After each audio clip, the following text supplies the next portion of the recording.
Good evening, dear friends. Before you rest, I want to take you into a story, one that begins in a moment of loneliness and grows into a quiet courage that only God can give.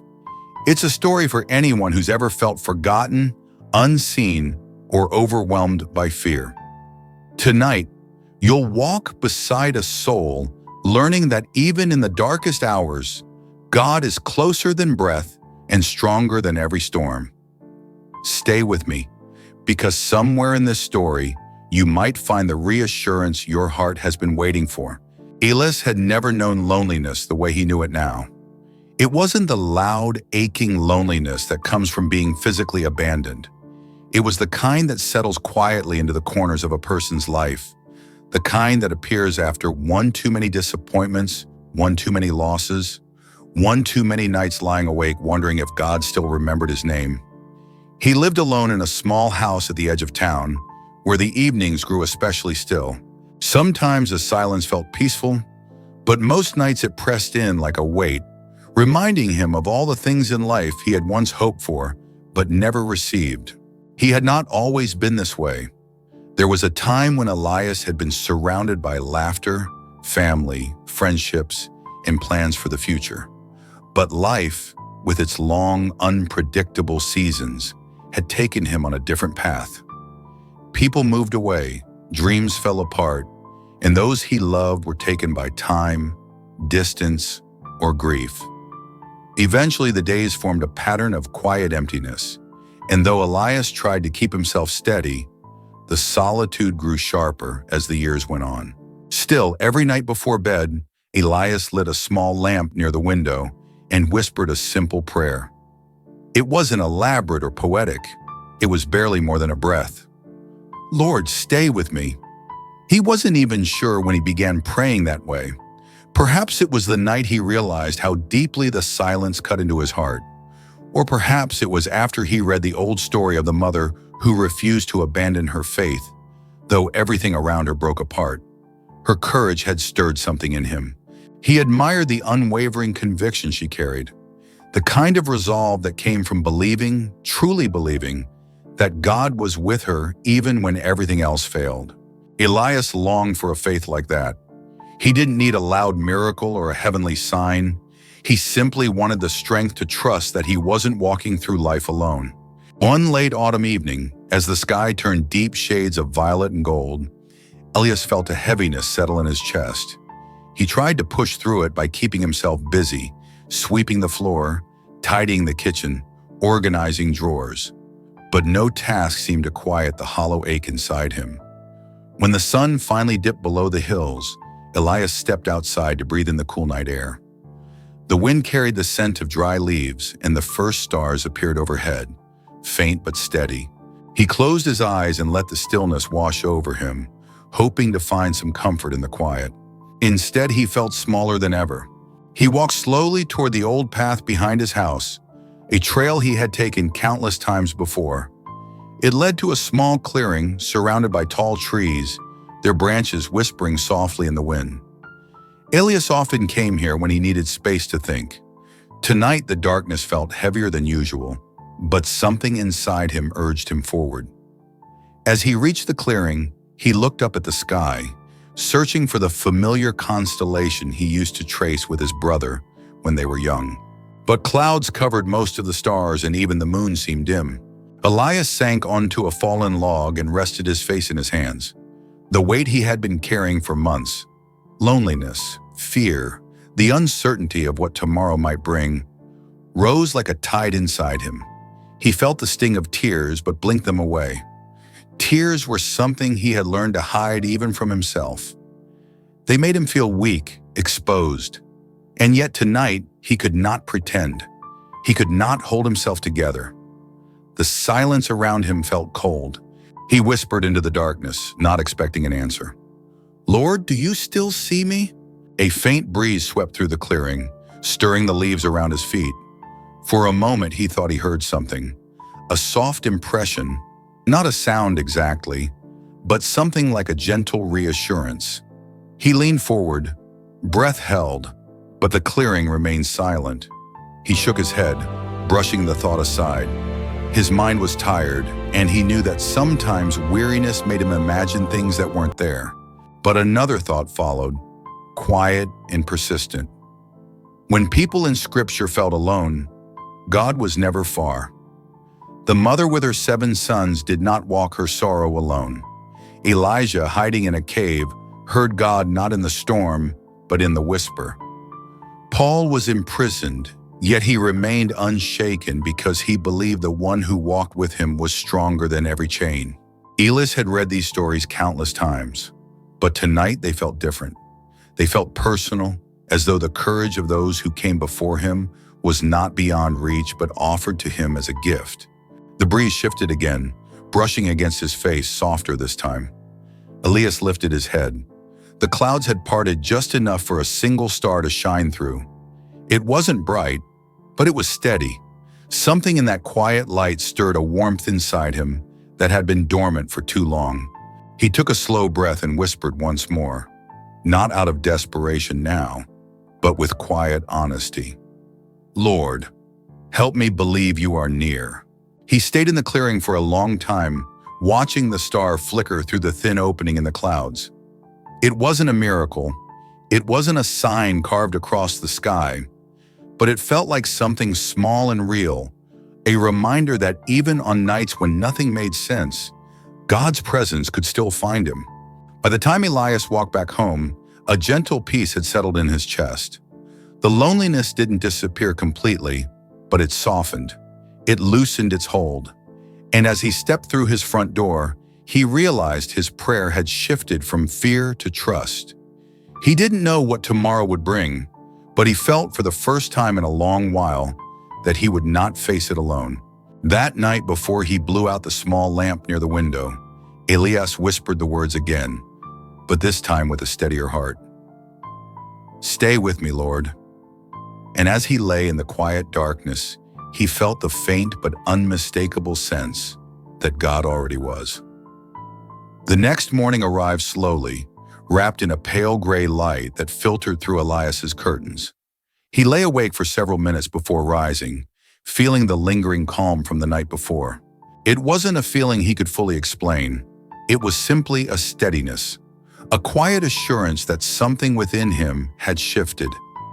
The loneliness was still present, but it no longer felt like an enemy pressing at the edges of his life. It felt more like a familiar ache he could now face with a measure of trust. Elias moved through his morning quietly, preparing a small breakfast and warming his hands around a cup of tea as he stood near the window. The air outside felt crisp, and the bare branches swayed gently in the early breeze. For the first time in a long while, Elias found himself wondering whether he was meant to step beyond the patterns of his solitary life and open himself to something more. It wasn't a sudden realization or a dramatic calling. It was simply a stirring in his heart, a sense that God might be inviting him to take one small step forward. As he sipped his tea, his eyes landed on the old wooden box that sat on the corner of his desk. He had inherited it years ago from his grandmother, a woman whose faith had been unwavering even in her hardest moments. Elias had kept the box closed for as long as he could remember, not because it frightened him, but because he simply never felt prepared to face whatever memories it held. Now, though, something nudged him to reach for it. He set his cup aside, walked to the desk, and lifted the box gently. Dust rose from the lid as he opened it, revealing a small assortment of letters, photographs, and folded notes. As he sorted through them, he paused at one particular letter, written by his grandmother when he was a child. He recognized her looping handwriting and felt a familiar warmth rise in his chest. She had written to him during a season when he struggled with fear of storms, fear of the dark, fear of the unknown. Elias carefully opened the envelope and unfolded the worn paper. "My dear boy, there will come days when you feel small in a world too large. Days when your heart trembles and you wonder if God has stepped away. But do not be afraid. The one who made you sees every tear, every worry, every quiet prayer you whisper in the darkest hours. When you feel alone, remember that he draws closest to the ones who feel forgotten. Hold on to him, and you will not fall. Elias read the words several times, feeling them settle into a place within him that had long been untouched. His grandmother had lived her life with an unshakable trust in God's nearness. Even when she lost her husband, even when illness weakened her body, she held on to faith with a courage that had always inspired him. Elias felt her presence now like a gentle reminder that he was part of a greater story, one woven through generations of faith. Later that afternoon, Elias decided to walk to the town's small chapel, a place he rarely visited anymore. It stood at the end of a quiet street lined with old stone houses, its wooden doors weathered by time. He hesitated as he approached, unsure of what he expected to find, but something inside him insisted he enter. The chapel was empty when he stepped in, its interior lit only by flickering candles near the altar. The scent of wax and aged wood filled the space, wrapping him in a sense of stillness. Elias sat at the end of a pew and allowed the silence to settle around him. The chapel had always felt like a safe place, even when his faith wavered. Now as he sat there, he felt an overwhelming sense of tenderness, like the hush of a father sitting beside a child too tired to speak. He bowed his head and whispered a simple truth. "I don't know what you want of me, Lord, but I want to trust you." The words hung softly in the air. No immediate sense of direction came, no booming message or sudden clarity. Instead, Elias felt something gentler, a steadying quiet that reminded him of the star he had seen through the clouds the night before. Not bright, not dramatic, just enough to guide him one breath at a time. As he sat there, memories of the mother from the ancient story returned to him, the one who watched her sons suffer for their faith. Her courage was beyond comprehension, yet Elias found himself drawing strength from her steady conviction. She had no guarantees except her belief that God would restore life in His time. Her trust had not been rooted in circumstances but in truth. And Elias realized that this was the kind of faith he longed to cultivate, one not built on perfect conditions or easy answers, but on the deep assurance that God was with him, even when life felt fragile. Before leaving the chapel, he lit a small candle and watched its flame dance gently. He prayed not for a resolution to all his problems, but for the courage to remain faithful in the small, quiet moments of life. He prayed for the strength to let God guide his steps, even when he couldn't see the path clearly. And he prayed for the grace to believe that he was not forgotten. Walking home, the sky began to darken, and the cool evening air wrapped around him like a cloak. Elias felt a sense of clarity that he hadn't known in months. He understood now that faith wasn't about eliminating fear, but about choosing trust despite it. It wasn't about making life perfect, but about walking through imperfections with God beside him. That night, before blowing out his lamp, Elias looked toward the window again.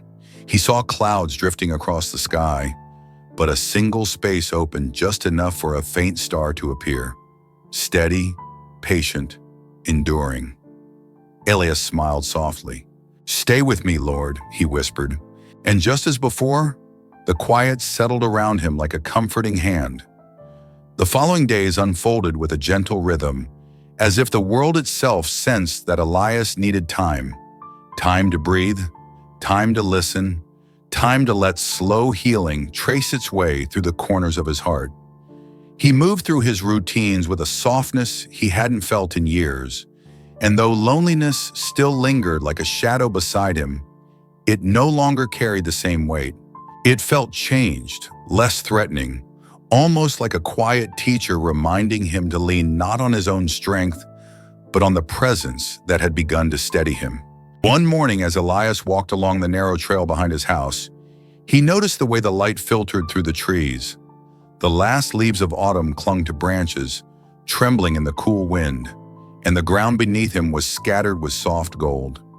Each step felt like an invitation to slow down, to see the world not as an endless expanse of emptiness, but as a place quietly alive with God's footprints.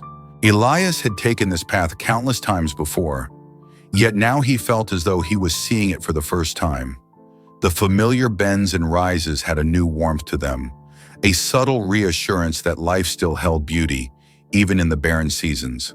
He paused at a small clearing, where a fallen tree had created a natural bench. Sitting there, he allowed the breeze to brush against his face and closed his eyes. Thoughts drifted in and out, memories from childhood, moments of joy he had forgotten, and wounds he had avoided. For years, he had covered those wounds with silence, believing that ignoring them would make them disappear. But now in the stillness, he realized that God had never asked him to hide them. Instead, God asked him to bring them into the light. As he sat quietly, Elias recalled the mother from the ancient story again. Her strength had not been born from ease, but from deep trust. Trust that God saw her suffering. Trust that he was present even when circumstances seemed unbearable. Elias wondered what it must have felt like for her to stand firm when everything in her world collapsed. Her courage felt unattainable, yet something in her story whispered that faith was not measured by dramatic moments of heroism, but by the quiet surrender of the heart. And in its own way, his simple act of sitting here, opening himself to God, was an act of courage too. Hours later, Elias made his way back home, feeling lighter. As he stepped inside, he noticed a letter slipped under his door. His heart tightened. Letters rarely came these days, and when they did, they were usually bills or formal notices. But the envelope before him had no official stamps, just simple handwriting he didn't immediately recognize. He opened it carefully, unfolding a short message written in soft ink. Elias, you've been on my mind lately. I'm not sure how you're doing these days, but I hope you're well. I miss our conversations. If you ever want to talk again, I'm here. Anna. He sank into a chair, the letter resting in his hands. Anna had once been a dear friend, someone he had trusted deeply before misunderstandings and silence stretched the distance between them. Her words stirred old feelings, regret, longing, and a fragile sense of possibility. For so long, he had believed that reconnection was impossible, that broken relationships belonged to the past. Yet here in his hands lay a quiet invitation to step toward healing. He folded the letter gently and placed it on his table. He didn't know what he would say to her or whether he had the courage to reach back, but he felt something important awaken within him. Hope. Not a loud or dramatic hope, but a steady one. The kind that begins as a whisper and grows stronger each time it's welcomed. That evening, Elias walked to the chapel again. The doors creaked softly as he pushed them open, and the warm glow of candlelight greeted him like an old friend. He made his way to the same pew where he had sat before and rested his hands on the back of the bench in front of him. The chapel's stillness wrapped around him, and he let out a breath he didn't realize he had been holding.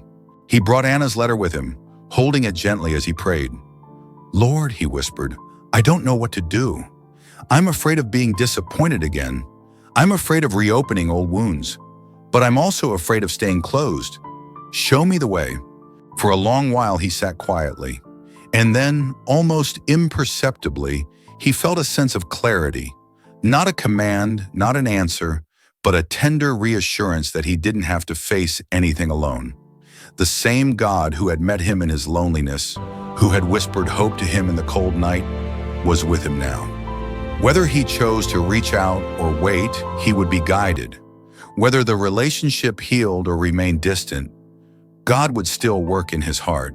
As he left the chapel, he felt a subtle shift inside him, as though a door that had long been stuck had loosened. He walked slowly through the evening air, listening to the sound of his footsteps on the stone path. A few neighbors passed by with warm nods, and Elias returned the gestures with soft smiles. Something he hadn't done in a long time. The world didn't feel quite as cold as it once had. That night, as he prepared for bed, Elias placed Anna's letter on his bedside table. He didn't read it again. He didn't need to. Instead, he looked toward the window as he had grown accustomed to doing. This time, the sky was clear. Countless stars spread across it like tiny promises of presence. One bright star seemed to hold his gaze longer than the rest, shining steady against the darkness.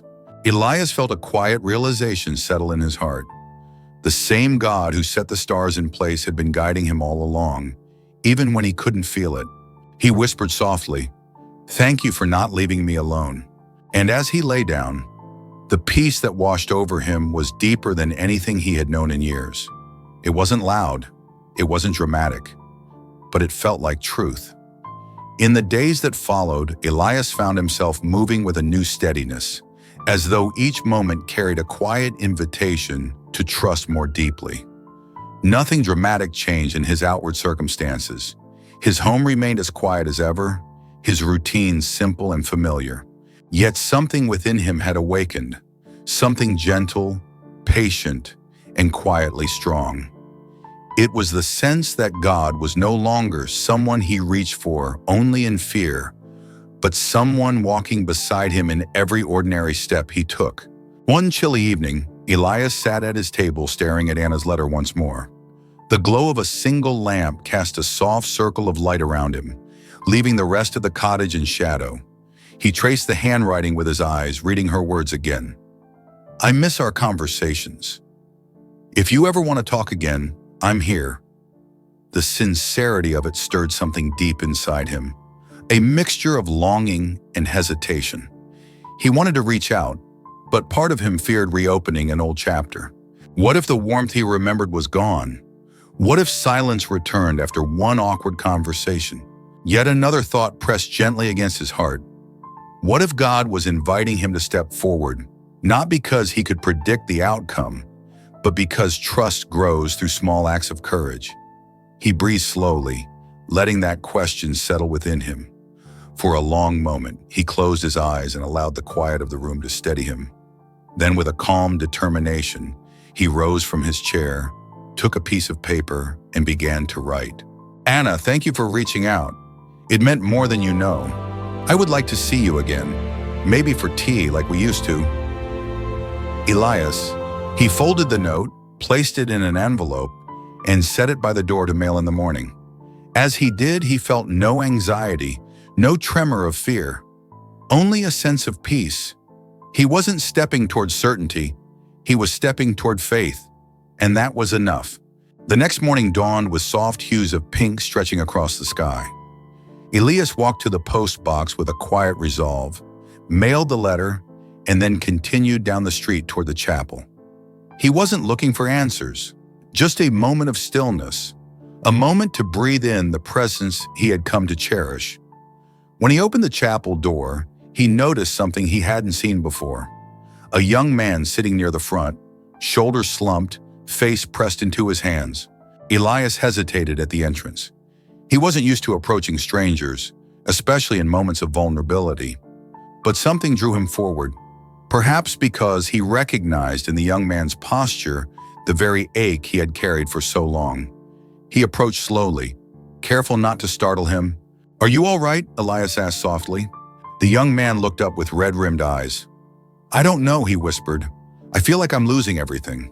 I came here because I didn't know where else to go." Elias sat beside him without another word. For a long while they remained in silence, the kind of silence that offered companionship instead of emptiness. Elias didn't offer advice or solutions. He simply allowed his presence to speak what words could not. Finally, he placed a gentle hand on the young man's shoulder and said, "You're not alone. God meets us right where we break. I know that well." The young man nodded, breaths unsteady but slowly calming. "Thank you," he said quietly. "I didn't expect anyone to see me." Elias smiled softly. "I spent a long time feeling unseen too, but God never stopped looking for me. He hasn't stopped looking for you either." When the young man finally left, Elias remained in the chapel for a few moments longer. He felt a warmth spread through his chest. Not pride, not accomplishment, but something humbler. Gratitude. A year ago, he might have walked past without noticing. Months ago, he might have noticed but said nothing. But today, something in him had changed. God had used his broken places to offer comfort to another soul. And in doing so, Elias understood something profoundly simple. Healing deepens when shared. That afternoon, as Elias returned home, he felt a lightness in his steps. For the first time in a long while, he wasn't just surviving, he was living. His home, once heavy with silence, now felt like a sanctuary shaped by presence rather than absence. He brewed a pot of tea, sat by the window, and let the warmth seep into his hands. Outside, a soft drizzle fell, tapping gently against the glass. It reminded him of nights when rain had once deepened his loneliness. But now it sounded different, like a quiet blessing, a tender rhythm of peace. As dusk settled, he received a knock at the door. Elias opened it to find Anna standing on the porch, holding his letter. Her smile was soft but hesitant, much like his own had been. "I got your note," she said. "I thought maybe we could talk tonight instead of later." Elias stepped aside, inviting her in.